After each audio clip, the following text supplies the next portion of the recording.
Hello friends, कैसे हैं आप लोग। दोस्तों, आप लोग कमेंट करके हमें ज़रूर बताइए कि आप वीडियो कौन से टॉपिक पे देखना चाहते हैं। और अगर आपको क्रिकेट में या फिर सिस्टम कंप्यूटर में कोई दिक्कत आ रही है तो आप उसके बारे में भी कमेंट बॉक्स में ज़रूर बताएं। दोस्तों, आज के लिए हम आपके लिए नया टॉपिक लाए हैं। दोस्तों, आपको पता होगा कि अभी कल बजट पास हुआ है।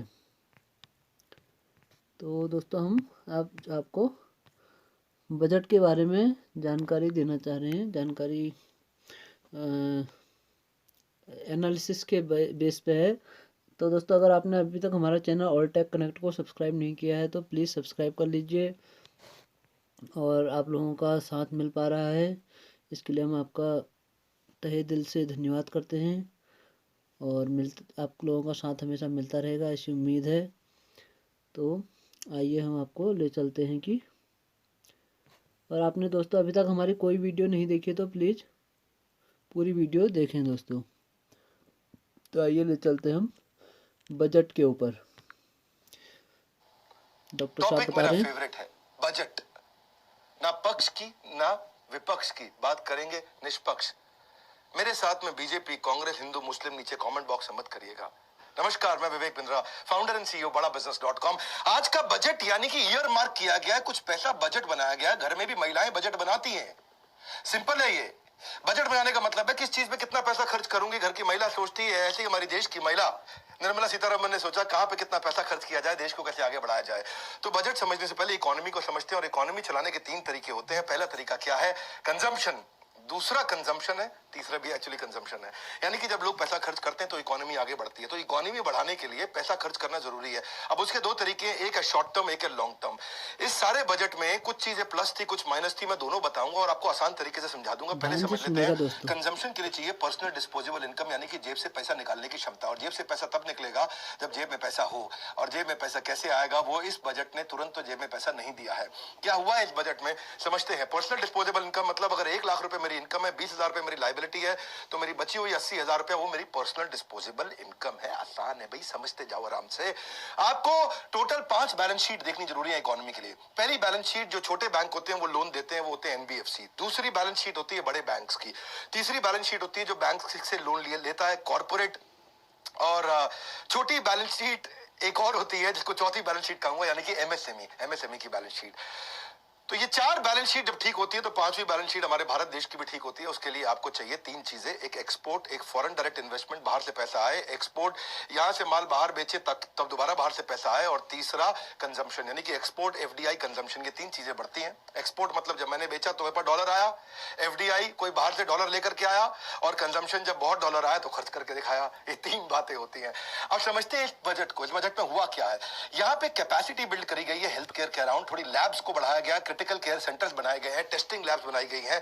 इंपेटस दिया है इकोनॉमी को, कैसे दिया गया है, डिमांड को पुश करने के लिए लॉन्ग टर्म पे ज्यादा फोकस किया गया है। इंफ्रा पे बहुत फोकस किया। भैया इंफ्रा क्या होती है? सड़कें, बिल्डिंग, बाकी सारी वो सारी चीजें जो देश में, जिससे बाद में व्यापार बढ़ता है। इसके बाद डिसइन्वेस्टमेंट। आजकल तो खैर बहुत सारे एनडीटीवी चैनल वगैरह हैं, कहीं और भी चैनल हैं, बड़े अच्छे चैनल हैं, ये तो बार बार ये बोलेंगे कि भाई ये तो पूंजीपतियों के हाथ बेच दिया, पूंजीपतियों के पास बेच दिया, पूंजीपति के पास बेच दिया। ठीक किया, वो गलत है ही नहीं। क्यों बोलते हैं पूंजीपतियों को दे दी सरकार, सूट बूट की सरकार। मैं सरकार के फेवर में नहीं हूं, पर ये मुद्दा अगर मैं प्रधानमंत्री होता तो मैं भी ये करता। क्यों करता मैं, इसके बहुत सारे कारण है, मैं समझाऊंगा। इसलिए मैं बैलेंस्ड अप्रोच लूंगा। ना मैं बनने वाला हूं जी न्यूज, ना बनने वाला हूं एनडीटीवी न्यूज। दोनों थोड़ी अलग अलग विचारधारा वाले हैं, मुझे फर्क नहीं पड़ता है। मुझे तो आपको बताना जो काम की बात है आपके लिए। Government is spending governments money and creating opportunity of employment. मेरी बात समझना, गवर्नमेंट क्या है, गवर्नमेंट का पैसा खर्च कर रही है। अगर वी शेप इकोनॉमी लेकर के आनी है तो आपको लॉन्ग टर्म इनिशिएटिव लेने पड़ेंगे। और ये वाला जो बजट है, इस बजट के लिए थोड़ी हिम्मत चाहिए। क्यों? क्योंकि इसमें आम आदमी के लिए कुछ भी नहीं था, या लगभग कहेंगे कि बहुत कम था। आम आदमी के लिए ज्यादा कुछ नहीं था इसमें। इस बजट के अंदर लॉन्ग टर्म इनिशिएटिव्स पर ज्यादा फोकस किया गया, यानी कि बड़ा करेज चाहिए। वोटर मुझको वोट ना दे तब भी देश को आगे बढ़ाऊं, तो फोकस किया गया लॉन्ग टर्म पे। पहले समझते हैं बजट में पॉजिटिव क्या था कि सेंसेक्स 2000 पॉइंट जंप मार गया 4.5% के आसपास, यानी कि वो भी एक इंडिकेटर है कि इकोनॉमी ने इसको एक्सेप्ट किया है या बिजनेसेस ने एक्सेप्ट किया है। 2.2 ट्रिलियन रुपी यानी कि लगभग 30.2 बिलियन डॉलर को हेल्थ केयर पे 2021-22 के अंदर लगाने का प्लान किया गया। आत्मनिर्भर स्वस्थ भारत योजना, स्वस्थ होना जरूरी है जी। है फिट इंडिया मूवमेंट भी चला रहे थे हमारे प्रधानमंत्री, नहीं समझे। 64,000 करोड़ रुपया 6 साल में खर्च करने का प्लान है, यानी कि 10,000 करोड़ रुपया हर साल। ओवरऑल बजट में आप ये समझ सकते हैं कि अगर पूंजीपति बढ़ता है तो क्या है, बाकी सारे के सारे जो नॉन पूंजीपति बढ़ते हैं तो क्या है, दोनों का फायदा होता है। पहले ही समझते हैं, ऐसा नहीं है कि पूंजीपति बढ़ेगा तो आम आदमी पिस जाएगा, ये अमीर आदमी सारे पैसे खा जाएगा। आपके पैसे कोई नहीं खा सकता है, वो पैसे आते भी है उसके पास तो बैंक में रखता है, बैंक में रखता है तो फिर से लोन आउटफ्लो बढ़ता है, मार्केट में फिर से कैश आता है। तो ऐसा नहीं है कि पूंजीपति अगर बड़े बढ़ते हैं तो बाकी सबके सब पिस जाएंगे, बर्बाद हो जाएंगे। ये धारणा बिल्कुल गलत है। ये धारणा थोड़ी मार्क्सिस्ट धारणा के रूप में इसको माना जाता है, पर इस धारणा की कुछ फायदे भी है, नुकसान भी है। पहले आप समझते हैं कि केवल 5% स्टार्टअप ही 10 साल तक चल पाते हैं और 0.01% स्टार्टअप है जो 100 साल चलते हैं। पर टाटा ग्रुप एक ऐसा स्टार्टअप जो 150 साल से चल रहा है। आप मेरी बात समझ रहे हैं, तो वो भी तो पूंजीपति एक तरह से। तो वो आज टाटा ग्रुप की 100 कंपनियां 100 से ज्यादा देशों में काम कर रही हैं और उनकी 28 कंपनी पब्लिक लिस्टेड है। अगर टाटा ग्रुप आगे बढ़ता है तो देश भी आगे बढ़ता है। 7th लार्जेस्ट प्राइवेट कंपनी है पूरे पृथ्वी की ये टाटा ग्रुप। इसकी जो कंबाइंड मार्केट कैप है वो 160 बिलियन डॉलर से ज्यादा था पिछले साल, इस समय और ज्यादा होगा। यानी कि 67% इनका जो रेवेन्यू इंटरनेशनल ऑपरेशन से आ रहा है। तो जब पूंजीपति बढ़ते हैं तो भी देश आगे बढ़ता है। आज आप देखेंगे कि पूरे के पूरे बॉम्बे स्टॉक एक्सचेंज का जो टोटल मार्केट कैप है उसका 6% से ज्यादा तो अकेला टाटा ग्रुप का है। वो 4% जीडीपी को कंट्रीब्यूट करता है। आप पूंजीपति से पहले समझते हैं ताकि आपको पूरा पिक्चर समझ में आए। तो फायदे नुकसान दोनों बताऊंगा, फिर से बता रहा हूं, नीचे कोई हिंदू मुस्लिम नहीं और साथ में कोई भी कांग्रेस बीजेपी भी नहीं करना मेरे साथ। आज ये समझिए देश का 2.25% टैक्स केवल टाटा ग्रुप देता है। इसका मतलब क्या हुआ, आसाम, हिमाचल प्रदेश, उड़ीसा और गोवा मिला के जितना टैक्स कलेक्ट करते हैं उतना टाटा ग्रुप अकेला देता है। अब अगर देखें कि इसमें शॉर्ट टर्म में इस बजट में क्या फायदे हुए, पहले ये समझते हैं शॉर्ट टर्म फायदे क्या है। शॉर्ट टर्म फायदे ये कि 35,000 करोड़ रुपए कोरोना वैक्सीन के लिए लगा दिया। हमारे यहाँ जो कोविड के केसेज अमेरिका के बाद सेकंड हाईएस्ट थे, तो टोटल हेल्थ केयर बजट इस समय 2.25 लाख करोड़ के नजदीक ला दिया, यानी कि 2,16,000 करोड़ के आसपास, जो पिछले साल 94,000 करोड़ था, यानी 135% बढ़ा दिया। चलो ये तो आपने अच्छा किया, निर्मला सीतारमण जी आपको बधाई हो। 75,000 आपने ग्रामीण हेल्थ केयर सेंटर की बात करी, आपको बधाई हो। 602 जिलों के अंदर आपने क्रिटिकल केयर हॉस्पिटल खोलने का प्लान किया।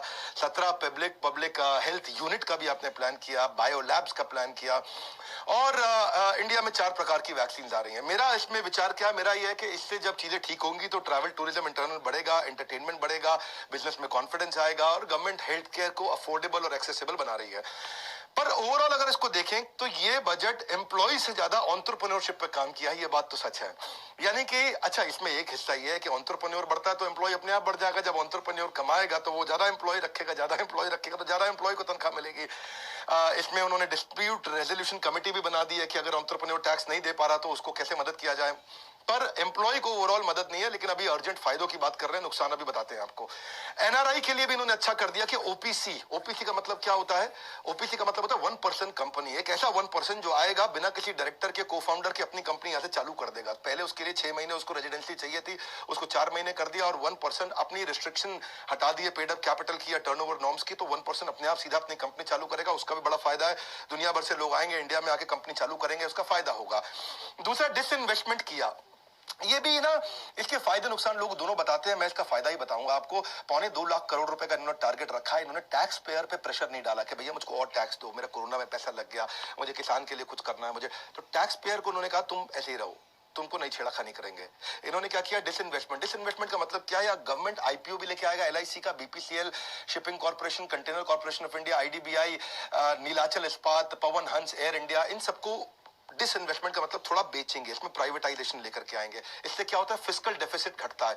फिस्कल डेफिसिट समझा दें आपको साधारण भाषा में, अपने पास जब एक्सपोर्ट ज्यादा होता है तो बाहर से डॉलर आता है और जब इंपोर्ट ज्यादा होता है तो डॉलर बाहर चला जाता है। हमारे पास डॉलर ज्यादा होना चाहिए, जब डॉलर ज्यादा होता है तो डॉलर के मुकाबले रुपए की मजबूत कीमत हो जाती है, तेल सस्ता मिलता है, पूरी की पूरी इकोनॉमी आगे बढ़ती है और देश बड़ा मजबूत समृद्ध होता है। तो फिस्कल डेफिसिट को घटाने के लिए डिसइन्वेस्टमेंट, यानी कि जो कि नॉन परफॉर्मिंग एसेट है उसको बेच देना, ठीक है, कोई गलत नहीं है। अगर आपके पास रेलवे की बहुत जमीन पड़ी है और खाली है, उसे कोई फायदा नहीं हो रहा तो उसे बेच देना चाहिए। उसको बेचने से ऐसा नहीं है पूंजीपतियों को बेच दिया, देश नहीं, वो हमारे देश के लोगों को मिल रहा है, वो उस पर बिजनेस करेंगे, पैसा कमाएंगे, उसमें और एम्प्लॉयमेंट जनरेट होगा और टैक्स आएगा तो देश आगे बढ़ता है। इसलिए एक प्रकार का विचारधारा मत समझिए, बैलेंस अप्रोच को समझिए। जब बैलेंस अप्रोच समझेंगे तो आपको सही समझ आएगी। कोई न्यूज चैनल कोई कहानी सुनाता है, कोई न्यूज चैनल कोई कहानी सुनाता है, मैं किसी की निंदा नहीं कर रहा, हर एक की अपनी विचारधारा है, पर मैं आपको बैलेंस अप्रोच देना चाहता हूं। फिर उन्होंने और अच्छी चीजें करी हैं, जैसे परफॉर्मेंस लिंक्ड इंसेंटिव स्कीम्स लेके आए। ये थोड़ा टेक्निकल हो जाएगा, पीएलआई स्कीम्स हैं कि भाई जो परफॉर्म अच्छा करेंगे उनको इंसेंटिव देंगे। पर मैं थोड़ा इजी चीजें बात करता हूं। जो डायरेक्ट टैक्स है, डायरेक्ट टैक्स में आईटीआर में इन्होंने 75 साल से उम्र जिसकी ज्यादा है उसको बोला टैक्स भरने की जरूरत नहीं। पर मेरा मानना है इससे कोई बहुत ज्यादा फायदा नहीं होगा, क्योंकि जो 75 साल की उम्र के ज्यादा के लोग हैं, ऐसे लोग ही देश में 10-20 हजार होंगे जो कमा रहे होंगे और उनको टैक्स का बेनिफिट दिया, तो ये तो एक आई वॉश है। इसमें तो मैं सरकार की कोई बहुत तारीफ नहीं करना चाहूंगा। और इन्होंने एक चीज अच्छा किया कि जो पुराने केसेस हैं जिसमें टैक्स की दिक्कतें थी, वो 3 साल से पुराने केसेस को, जो 50 लाख से कम यानी कि बहुत छोटे थे, जिन्होंने गलतियां ही करी होंगी, ये कोई ऑर्गेनाइज टैक्स फ्रॉड नहीं थे। अब एक चैनल को मैं सुन रहा था, वो कहता है ओहो हो सरकार तो चोरों के साथ में खड़ी हो गई, ओहो हो सरकार तो जो टैक्स की चोरी कर रहा है उसके साथ खड़ी हो गई। ऐसा नहीं है। जिस बेचारे का टोटल आमदनी 50 लाख से कम 10 साल का, वो क्या कोई ऑर्गेनाइज टैक्स फ्रॉड नहीं करता, वो छोटा बिजनेस में बेचारे से गलतियां हुई होंगी। सरकार ने बोला 3 साल पुरानी गलती है तो चलो हम भी भूल जाते हैं। इससे क्या है, एक और कॉन्फिडेंस बिल्ड होता है, वो भी बहुत जरूरी है। और फिर उन्होंने क्या किया कि देखो पहली बार मकान खरीद रहा है और अगर अफोर्डेबल मकान खरीद रहा है तो जो 1.5 लाख रुपए तक का इंटरेस्ट वो टैक्स में डिडक्ट कर सकता है। चलो वो बड़ा फायदा हो गया कि आपको सीधा सीधा जो है इनकम टैक्स में छूट नहीं दी, तो इस तरह से छूट दे दी। तो ये बजट है, आम जनमानस की समस्याओं को बढ़ाने के लिए बजट है। अखिलेश यादव कहते हैं किसानों का नुकसान किया, या राहुल गांधी कह रहे हैं कि लोगों को पैसा देने की जगह फॉरगेट, कि आम आदमी को जिसकी बेचारे की नौकरी गई है, जिसकी तनख्वाह कम हुई है, उसको सीधा सीधा फायदा नहीं पहुंचाया है सरकार ने। ऐसा नहीं बोला कि तुम्हारा टैक्स और माफ कर देते हैं, तुमको इंटरेस्ट फ्री लोन दे देते हैं, या तुमको हम ये बेनिफिट दे देते हैं, या तुमको हम फ्री में पैसा घर में पहुंचा देते हैं। ये नहीं किया है सरकार ने इस बार। तो ये नॉर्मली सरकारें तब करा करती हैं जब वोटिंग का टाइम आ जाता है, इलेक्शन का टाइम आता है। अब इलेक्शन का टाइम नहीं है, सरकार ने लॉन्ग टर्म इनिशिएटिव्स पर ज्यादा फोकस किया है। तो इसलिए मैं कहूंगा कि ये राहुल गांधी जी, अखिलेश यादव जी, अरविंद केजरीवाल जी, इनकी बात भी पूरी तरह गलत नहीं मानूंगा मैं। इनकी बात को मैं कुछ तवज्जो और कुछ वजन देना चाहता हूं। पर दूसरी तरफ मैं एक चीज को और दिक्कत मानता हूं, गलत मानता हूं, जिसमें देखने में अच्छी लगती है कि सेंट्रल यूनिवर्सिटी इन्होंने ले में बनाई, कुछ थोड़ा एजुकेशन पे इन्होंने बात किया, एजुकेशन सेक्टर को 2% दे रहे हैं जीडीपी का। लेकिन अगर ध्यान से देखा जाए, जो मुझे दुख लगा वो ये है कि पिछले साल 99,000 करोड़ एजुकेशन का बजट था, इस साल 93,000 यानी कि 6,000 करोड़ कम कर दिया। एजुकेशन का बजट और बढ़ाना चाहिए था, उसको उन्होंने कम किया, वो मुझको पर्सनल लेवल पे ठीक नहीं लगा। डिजिटल लर्निंग का स्पेंड जो है वो इन्होंने 300 करोड़ से 650 करोड़ किया, यानी कि उसको डबल किया। पर मेरा ऐसा मानना है कि उसको बहुत ज्यादा बढ़ाया जाना चाहिए था। मैं इस पर टिप्पणी अपनी दूंगा। बजट एलोकेशन एजुकेशन का इन्होंने जो 6,000 करोड़ कम किया, या special plan increasing higher education enrolment India में जो है नहीं बनाया, उसको लेकर के मैं दुखी हूं। इनको जीएसटी घटाना चाहिए था एजुकेशन के ऊपर। आज एडटेक के अंदर, टेक्नोलॉजी बेस्ड एजुकेशन के अंदर जीएसटी 18% है, उसको 5% कम करना चाहिए था। 2021 का जो बजट है उसमें एजुकेशन को अफोर्डेबल बनाने पे कोई खास काम नहीं किया गया। डिजिटल लर्निंग 8 गुना बढ़ी है, मेरी बात सुन लीजिए। कोविड के कारण डिजिटल लर्निंग 8 गुना बढ़ी है, और तो उसका एक्सपेंडिचर भी कम से कम 16 गुना बढ़ना चाहिए था, to remain ahead of the curve. लेकिन उन्होंने केवल 2 गुना बढ़ा है। मुझे लगता है 16 गुना बढ़ाना चाहिए था। जबकि नरेंद्र मोदी कह रहे थे कि startup in India today are the MNCs of tomorrow, तो स्टार्टअप से बहुत अच्छा काम नहीं हुआ। मैं आपको ऐसे समझाता हूं कि डिजिटल कंजम्पशन बहुत बढ़ गया है। आज आपकी ना लर्निंग को बढ़ाना ही हमारे चैनल का काम है, और मैं एक से बढ़कर एक पावरफुल वीडियो दे रहा हूं। आज लाइव दे रहा हूं, वरना पोस्ट प्रोडक्शन के बाद देता हूं। और 17 करोड़ ऐसे हैं जो बनने वाले हैं स्टार्टअप, क्योंकि फायदा आम आदमी को किया जाना चाहिए, इसलिए किया जाना, उनके पास असली डेटा है। ये समझना पड़ेगा कि इससे पिछले साल केवल $400 मिलियन का इन्वेस्टमेंट हुआ था एडटेक में। इस साल लगभग $2.25 बिलियन का हुआ है इन्वेस्टमेंट, यानी कि एडटेक में दुनिया इंडिया में पैसा लगाना चाहती है। आप अगर इस पर टैक्स कम कर देते हैं, इसको और अफोर्डेबल बना देते, तो और लोग आना चाहते थे। कॉर्पोरेट निवेश बढ़ेगा, गांव गांव तक शिक्षा पहुंचेगी, भारत की शिक्षा का स्तर बढ़ेगा, डिजिटल रूप से देश जागरूक होगा, और तभी हमारा सपना भी साकार होगा। अब आप करते हैं डायरेक्ट टैक्स की, जो मैंने बताया, ईज ऑफ स्टार्टिंग बिजनेस में चलते हैं, थोड़ा उसके बारे में बात करते हैं। जिसको नया बिजनेस शुरू करना है, उसमें सिंगल विंडो सिस्टम पे निर्मला सीतारमण जी को बात करना चाहिए था, उस पर कोई खास बात हुई नहीं है। मेरा ऐसा मानना है कि ईज ऑफ डूइंग बिजनेस तो ठीक है, चलो आज हम 63वीं रैंक पे आ गए 190 देशों में, ईज ऑफ डूइंग बिजनेस, लेकिन दूसरी तरफ है ease of starting business. Business शुरू करने के लिए आज भी हम लोग 130वीं रैंक के पीछे चल रहे हैं, पूरी दुनिया में बहुत पीछे हैं। मैं ये उदाहरण कई बार दिया है कि रेस्टोरेंट खोलने के लिए दिल्ली के अंदर 45 डॉक्यूमेंट चाहिए, जिसमें 26 लाइसेंस दिल्ली पुलिस देती है आपको, और बंदूक खरीदने के लिए केवल 19 डॉक्यूमेंट चाहिए। यानी कि देश में दिल्ली के अंदर रेस्टोरेंट खोलना ज्यादा मुश्किल है, बंदूक खरीदना आसान है। आप बंदूक खरीदवा लो और बिजनेस ना खुलवा पाओ तो इसको क्या बोलेंगे? ईज ऑफ स्टार्टिंग बिजनेस आज भी कमजोर है, उस पर काम करना चाहिए। आपने 1% कंपनी पे काम किया, मैं आपकी अच्छाई की भी बात करूंगा, वो अच्छा किया आपने। स्टार्टअप के लिए आपने 1 साल का टैक्स हॉलिडे दिया, मुझको लगता है 5 साल का टैक्स हॉलिडे देना चाहिए था। उस पर और काम करना चाहिए, क्योंकि स्टार्टअप बढ़ेंगे, क्योंकि लॉन्ग टर्म इनिशिएटिव लिया तो ये भी लेना चाहिए था। तीसरा, मैं मानता हूं कि हेल्थ केयर पे आपने काम किया, हेल्थ केयर इंश्योरेंस इंटरनेट के बिल के साथ नहीं, मोबाइल के बिल के साथ साल का 90 रुपए लेते और उसको इंश्योरेंस कंपनी को दे देते, या 90 रुपए महीना देते, 1000 रुपए साल का हो जाता, इंश्योरेंस कंपनी को दे करके हर आदमी जो मोबाइल यूज करता है वो अपने आप इंश्योर्ड हो जाता है, उसका अपने आप मेडिकल इंश्योरेंस साल का 1000 रुपया देकर छोटा मेडिकल इंश्योरेंस 1 लाख 2 लाख रुपए का हो जाता है। ये छोटे छोटे इनिशिएटिव है जो लिए जाने चाहिए थे। इंपॉर्टेंट बात यह है कि एमएसएमई को फॉर्मल बनाना चाहिए था। एमएसएमई को फॉर्मल बनाने के लिए आप उनकी रजिस्ट्रेशन पे काम करें, क्योंकि अगर रजिस्ट्रेशन नहीं हो रहा है एमएसएमई का, वो कच्चे में काम करता है तो टैक्स चोरी होती है, आपको टैक्स उससे ज्यादा मिलता है। 6.5 करोड़ छोटे व्यापारी जो रजिस्टर नहीं कर रहे, उसको रजिस्टर कराने पे इनिशिएटिव लिया जा सकता था। मुझको लगता है ये भी एक एरिया नेगेटिव है जहां पे काम किया जा सकता था, क्योंकि जब तक टैक्स की चोरी होती है, करप्शन बढ़ता है। अगर आप रजिस्टर करा दें उनको, किसी प्रकार से उस पर पैसे लगाते तो ज्यादा 6.5 करोड़ व्यापारी आज रजिस्टर करते, कच्चे में काम ना करते, पक्के में करते, तो करप्शन नहीं बढ़ता। उनको लोन भी मिल जाए, जब उनको लोन चाहिए, क्योंकि वो पक्के में काम कर रहे हैं, कच्चे में करता है तो उसको लोन भी नहीं मिलता है। आसान भाषा में और समझते जाइए, बहुत मजा आएगा।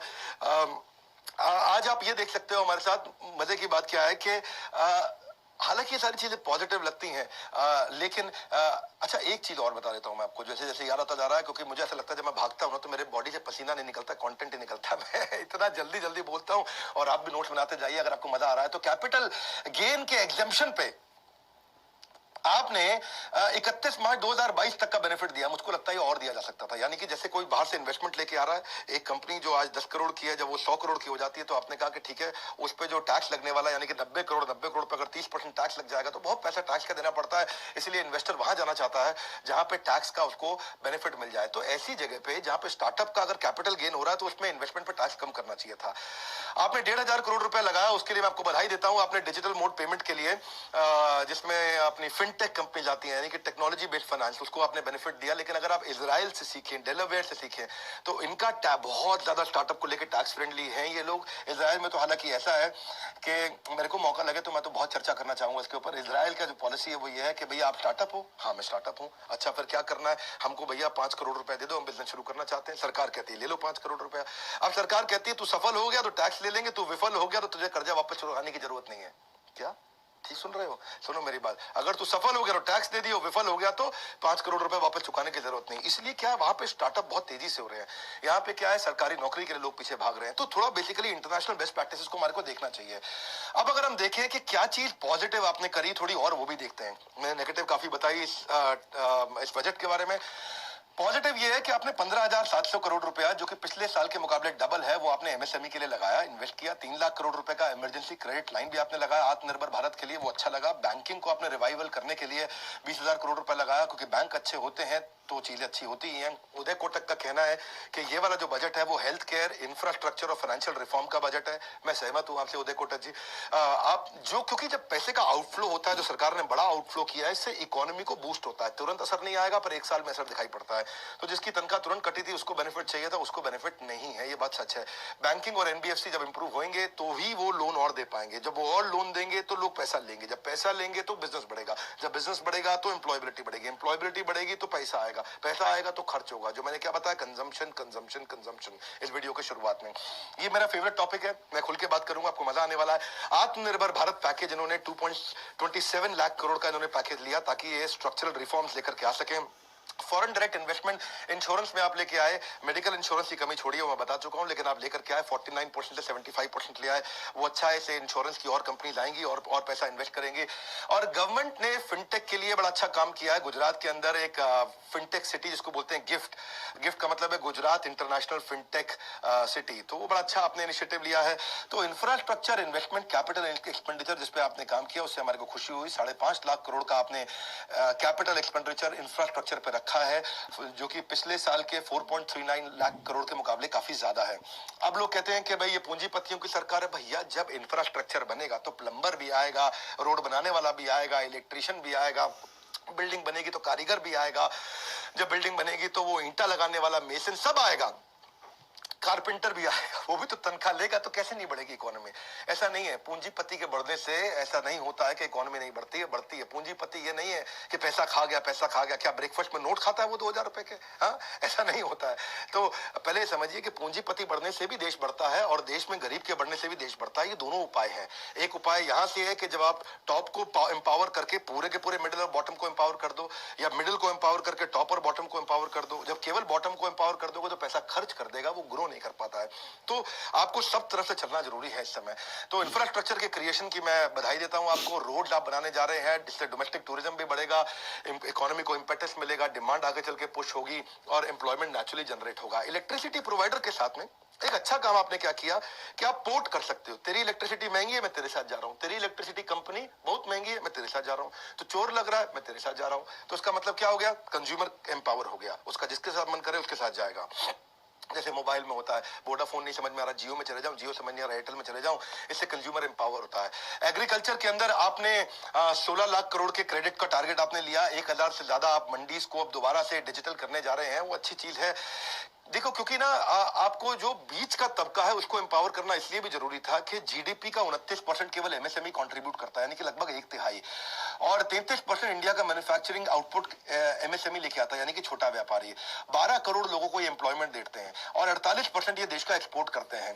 तो और आपने इसमें क्या किया? एमएसएमई की डेफिनेशन को चेंज कर दिया आपने, 50 लाख से 1 करोड़ कर दिया। इससे अच्छा है, उनके कंप्लायंस का टेंशन भी कम होगा, प्रोसीजरल टेंशन उनके थोड़े कम होंगे, और आपने उस पर फंड एलोकेशन भी किया है 30 से 35% जीपे में। चलो अब एक और बात बताते हैं आपको, वो है सोसाइटल सिक्योरिटी में मिनिमम वेजेस पे आपने अच्छा काम किया। अगर आप नीचे के तबके के गरीब लोगों की बात करें कि आपने कहा कि सबको मिनिमम वेज देना है और साथ में ईएसआईसी में कवर करना है। ईएसआईसी क्या होता है? ये वो स्कीम है जिससे उनकी हेल्थ वेल्थ पे काम कर सकते हैं, हॉस्पिटल का उनको बेनिफिट मिल जाता है ईएसआई का।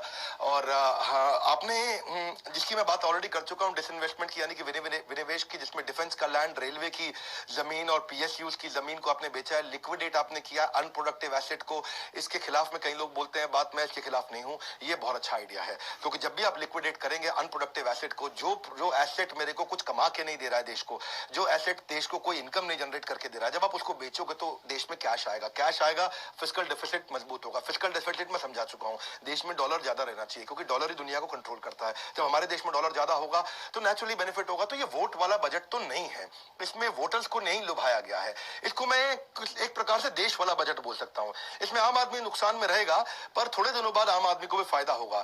देखो, ऐसे मानो कि पेन वर्सेस हेल्थ, इसमें ना आपको इंजेक्शन दे करके दर्द होता है, लेकिन हेल्थ लॉन्ग टर्म में ठीक होती है। क्योंकि आनंद महिंद्रा को मैंने पढ़ा तो वो कहते हैं कि उनके लिए बॉक्स टिक हो गया। आनंद महिंद्रा कहते हैं मेरी तरफ से ओके है। अब मैं अपने भी व्यूज देता हूं, मेरे व्यूज क्या है, ये तो चलो मैंने प्लस माइनस बताए। मेरे व्यूज क्या है, पहले समझो देश की ताकत क्या है। हमारे देश की ताकत है ह्यूमन कैपिटल, हमारे पास बहुत ज्यादा लोग हैं, हमारी पॉपुलेशन काफी ज्यादा है। तो मैं उसको कमजोरी की जगह 2 मिनट की ताकत ही मानता हूँ, क्योंकि इससे क्या होता है, हमारी प्रोपेंसिटी टू कंज्यूम बढ़ती है। जब लोग ज्यादा लोग ज्यादा खर्चा कर सकते हैं, तो फास्टेस्ट ग्रोइंग इकोनॉमी है हमारी। इसी कारण से एंटरप्रेन्योरशिप हमारे देश में काफी है और छोटे मोटे इनोवेशन आ रहे हैं। पर मुझे लगता है कि कुछ और चीजों में काम करना चाहिए था, जैसे कि जुडिशियल रिफॉर्म्स पे। आज हमारे पास में हर 10 लाख लोगों पे केवल 20 जजेस हैं। अगर 10 लाख लोगों पे 50 जज कर देते तो हमारा करप्शन अपने आप रिड्यूस हो जाता है। मेरी बात समझ रहे हैं? क्योंकि जल्दी डिसीजन हो जाएगा। क्या हो जाएगा? जल्दी डिसीजन। क्योंकि आज देखो, अमेरिका के अंदर कोई डिसीजन जब कोर्ट में जाते हैं तो 1 साल में हो जाता है, और हमारे यहाँ 20-20 साल तक नहीं होता है। तो अगर आपको जल्दी डिसीजन चाहिए तो आपको नंबर ऑफ जजेस बढ़ा सकते थे। आपको ऐसा करना चाहिए, स्टेट्स को अपना पीएनएल मैनेज करने दें, क्योंकि स्टेट जब अपना प्रॉफिट एंड लॉस मैनेज करेंगे तो पता चल जाएगा कौन सा मुख्यमंत्री स्टेट को प्रॉफिट में रन कर रहा है, कौन सा लॉस में रन कर रहा है, क्योंकि पैसा स्टेट के पास ही है। ऐसा नहीं है कि पैसा उसकी जेब में जाता है। दूसरा, आपको एजुकेशन पे और टीचर्स पे काम करना चाहिए था कि quality of faculty should have improved. क्यों नहीं, जैसे आईपीएस आईआरएस होते हैं, आईएफएस होते हैं, ऐसे ही इंडियन टीचर सर्विसेज भी होने चाहिए, क्योंकि टीचिंग पे भी हमारे को पैसा लगाना चाहिए। चौथा, मैं बोलूंगा कि गवर्नमेंट को पॉलिसी मेकिंग में रहना चाहिए और कॉर्पोरेट को बिजनेस करना चाहिए। Government should not be in business. Government का business is not to do the business. Government का बिजनेस है to run the government and run the country, और बिजनेसमैन का काम है बिजनेस चलाएं। तो railway, airlines, oil and gas को जो प्राइवेटाइज करने पे जा रहे हैं, उसमें मेरे सुझाव पे ऑलरेडी टिक है, आपने उसमें अच्छा किया। ब्यूरोक्रेट्स के लिए मेरा एक सुझाव था कि इनको आप स्टिक इन कैरेट पे लेके जाए, क्योंकि जब भी ब्यूरोक्रेट को अच्छा काम करना जाता है तो उसको कोई कैरेट तो मिलता नहीं है। ऐसा तो है नहीं कि ब्यूरोक्रेट को अच्छा काम करे तो उसको आप इंसेंटिव दे देते हैं, मिलती उसको तनख्वाही है, लेकिन वो कोई गलती कर दे तो सीबीआई, सीएजी, सीवीसी उनके आगे लग जाती है। इसीलिए बेचारा ब्यूरोक्रेट चाह के भी बहुत बड़ा रेवोल्यूशन आज तक नहीं लेकर के आ पाया। अगर आप देखेंगे आज तक के हजारों ब्यूरोक्रेट जो हमारे देश में हुए, उनमें से बहुत लिमिटेड, केवल 10 के अंदर आप नंबर गिन पाएंगे, डबल डिजिट में भी नहीं जा पाएंगे, जो बड़े बड़े रिफॉर्म्स ला पाए। मैं ब्यूरोक्रेट की निंदा नहीं कर रहा क्योंकि वो बहुत बुद्धिमान है, पर आपने उनको आज एम्पावर करने की जगह उनको डिसएम्पावर इसलिए कर दिया क्योंकि आज वो कोई अच्छा काम करे तो आप थोड़ी उसको प्रॉफिट में हिस्सा दे देते हैं। अगर वो कोई बड़ा काम कर दे तो आप उसको क्या करते हैं, कोई मेडल भी बड़ी मुश्किल से जीवन भर में मिलता है। अगला छठा रिफॉर्म मुझे लगता है जिसपे काम कर सकते हैं, जो मेरा है विश्वास, जिसमें स्कॉलरशिप पे काम किया जाना चाहिए था 1 लाख करोड़ रुपए की। यानी कि बजाय के इसके कि मैं SC ST हूं और बजाय के इसके कि मैं निचले तबके का हूं, केवल उस पे काम करने के बजाय आपको काम करना चाहिए कि जो कैपेबल है, जो बुद्धिमान है, उसको मैं स्कॉलरशिप दूंगा, चाहे वो पैसे वाला है चाहे पैसे वाला नहीं है। इससे क्या होगा, कॉम्पिटेंट बच्चों को आगे बढ़ने का मौका मिलता। और मैं 7वां बात करना चाहूंगा कि इंडस्ट्री नेटवर्क क्लस्टरिंग पे काम होना चाहिए। अगर आप इंफ्रास्ट्रक्चर पे देखें, जापान से अगर मैं रहता तो कम से कम 1 लाख करोड़ रुपए का लोन और लेकर के आता 50 साल के लिए, जिसका बेनिफिट क्या है, कौन देखेगा 50 साल बाद जापान कहां पे और इंडिया कहां पे है। आराम आराम से उनको देते, इनका इंटरेस्ट रेट भी लगभग ना के बराबर है और उससे सारा का सारा इंफ्रास्ट्रक्चर बनाते और बढ़िया तरीके से। उसके लिए मैं आपको बधाई देता हूं, उस पर आप काम कर रहे हैं, आगे बढ़ रहे हैं अर्बनाइजेशन और इंफ्रास्ट्रक्चर पे। जो जहां भी 1 लाख की पॉपुलेशन हो जाती है वहां पे अर्बनाइजेशन बहुत जरूरी है। वहां अर्बनाइजेशन आ जाता है तो वहां पे आसपास के छोटे छोटे कनेक्टेड गांव भी अपने आप समृद्ध होने लग जाते हैं। लेबर इंटेंसिव बिजनेस को मैं 10वां सुझाव दूंगा कि उसको और ज्यादा एफिशिएंट बनाना चाहिए लेबर इंटेंसिव बिजनेस को, तो उसके ऊपर हमारे को थोड़ा नीचे के तबके पे और एजुकेशन पे काम करना चाहिए। फिर मैं बताऊंगा कि अपना 11वां सुझाव कि गवर्नमेंट को स्टार्टअप पे बहुत ज्यादा पैसा लगाना चाहिए था, इंक्यूबेटर, एक्सेलरेटर, जिसकी बात भी मैंने करी, इस पे करना चाहिए क्योंकि फैसिलिटी उस पे आज भी बहुत न्यूनतम है। मेंटर सरकार को देने चाहिए कि आज हम लोग सरकार को कहना चाहिए कि हम 25,000 मेंटर दे रहे हैं सरकार की तनख्वाह पे। जिसको भी बिजनेस अच्छा करना, अगर उनका आइडिया अच्छा है तो सरकार के मेंटर्स आके, जिनको सरकार 3 लाख रुपए महीना तनख्वाह दे और ऐसे 25,000 मेंटर सरकार क्रिएट कर दे, तो वो इंक्यूबेटर, एक्सेलरेटर की तरह काम कर सकते हैं। इसीलिए मेरा मानना है कि आपको अपने लीडर्स वाइजली चूज करने चाहिए। चंद्रगुप्त मौर्य ने चाणक्य को चूज किया था और आपको भी पुराना भारत ही हमारे को आगे लेके जाता है, जहां पे भगवत गीता में वैल्यूज, प्रिंसिपल्स और मोरालिटी सिखाती है। बहरहाल आपके लिए क्या है, आपके लिए 2 बातें हैं, एक faster adoption to new technology, faster adoption to new process, तभी आप आगे बढ़ सकते हैं, तभी इकोनॉमी भी वी शेप में आएगी। मेरे को और आपको आगे बढ़ना पड़ेगा। इसीलिए मैं भी इनिशिएटिव ले रहा हूं ताकि लोग फास्टर अडेप्टेशन कर सके टेक्नोलॉजी को भी और नए प्रोसेस को भी। और मेरा इनिशिएटिव क्या है, समय मैंने लगता है काफी ज्यादा ले लिया। मेरा इनिशिएटिव यह है कि लोगों के पास टाइम नहीं था, लोगों के पास में वर्नाक्युलर हिंदी भाषा में high powerful super solid content नहीं था, उनको बिजनेस की एजुकेशन नहीं थी, उनके पास MSME के मेंटर्स नहीं थे, उनके पास क्वालिटी फैकल्टीज नहीं थी, या उनके पास मिनिमम एजुकेशन क्वालिफिकेशन के कारण MBA में एडमिशन नहीं ले सकते थे, या ले भी सकते थे तो MBA बहुत महंगी थी, या फिर उनके हाई फेलियर रेट्स हैं बिजनेस के। तो ये सारी तकलीफों को सॉल्व करने के लिए हमने आपके लिए अपने इस एंटरप्रेन्योरशिप प्रोग्राम को बिल्ड किया। आप आइए इस एंटरप्रेन्योरशिप प्रोग्राम को सीखिए, क्योंकि सरकार भी समझ गया है, आत्मनिर्भर आत्मनिर्भर आत्मनिर्भर। सरकार ने एम्प्लॉय से ज्यादा फोकस एंटरप्रेन्योर्स पे किया। एंटरप्रेन्योर जब ग्रो करते हैं तो एम्प्लॉयज अपने आप ग्रो करते हैं, देश अपने आप ग्रो करता है। बोर्ड लाइन नंबर मेरा बड़ा सिंपल है, 9810544443, यानी कि क्या है 9810544443। इस नंबर पे आप फोन करके बात करिए। हमने आपके लिए कुछ अच्छे प्रोग्राम जैसे लॉन्च किए, जो भी कुछ था एंटरप्रेन्योरशिप के लिए हमने सब कुछ दिया है। ये हमारी भागीदारी है देश को आगे बढ़ाने के लिए। आपको अगर ये बजट समझ में आया, पूरा का पूरा बजट आसान भाषा में मैंने हिंदी के अंदर इजी करके समझाया आपको और बड़ी बैलेंस्ड अप्रोच दी है। इस बजट के फायदे नुकसान दोनों बताएं। आप इस वीडियो को आपस में शेयर कर सकते हो कुछ खास लोगों से। उनको मत शेयर करना जो बिल्कुल एक्सट्रीमिस्ट नेचर के हैं, क्योंकि वो फिर नीचे आकर के कॉमेंट बॉक्स में बहुत कुछ बोलते हैं। मैं एक्सट्रीमिस्ट नेचर का नहीं हूँ। मेरा काम क्या है, सबसे सीखना। मैं कांग्रेस से भी सीखता हूँ, बीजेपी से भी सीखता हूँ, मैं हर धर्म से सीखता हूँ, मैं सबसे सीख करके फोकस किस पे करता हूँ, एंटरप्रेन्योर बनाने पे। और आपको एंटरप्रेन्योर बनाना ये मेरी जिम्मेदारी है, आपको सफल बनाना ये मेरी जिम्मेदारी है। शेयर करिएगा वीडियो को। और अगर मेरा ये इनिशिएटिव, निडर इनिशिएटिव आपको अच्छा लगा है तो जरूर लाइक करके उत्साह बढ़ाइए कि आप चाहते हैं ऐसे वीडियो और लेके आए। आगे मैं रतन टाटा जी पे वीडियो बनाने की मेरी इच्छा है। मेरी इच्छा है कि मैं इलॉन मस्क पे दोबारा एक वीडियो बनाऊं। मेरी इच्छा है कि मैं स्टीव जॉब्स पे वीडियो बनाऊं, सरदार पटेल पे बनाऊं, या फिर क्यों गांधी जी को बोला जाता था, मजबूरी का नाम महात्मा गांधी। पूरे सम्मान के साथ, मैं उनकी कोई बुराई नहीं करना चाहता। आप नीचे कमेंट बॉक्स में बताइए आप कौन सी केस स्टडी देखना चाहते हैं। पिछले पावरफुल वीडियो आपने जरूर देखे होंगे, मैंने एक से बढ़कर एक केस स्टडी लानी शुरू कर दी है। इस समय मैं पावरफुल कंटेंट दे रहा हूं। हमारे साथ जुड़े रहने के लिए, वीडियो को शेयर करने के लिए, कमेंट बॉक्स में अपनी राय बेबाकी से रखने के लिए आप सबका हृदय की गहराइयों से प्रेम पूर्वक मुस्कुराहट के साथ धन्यवाद।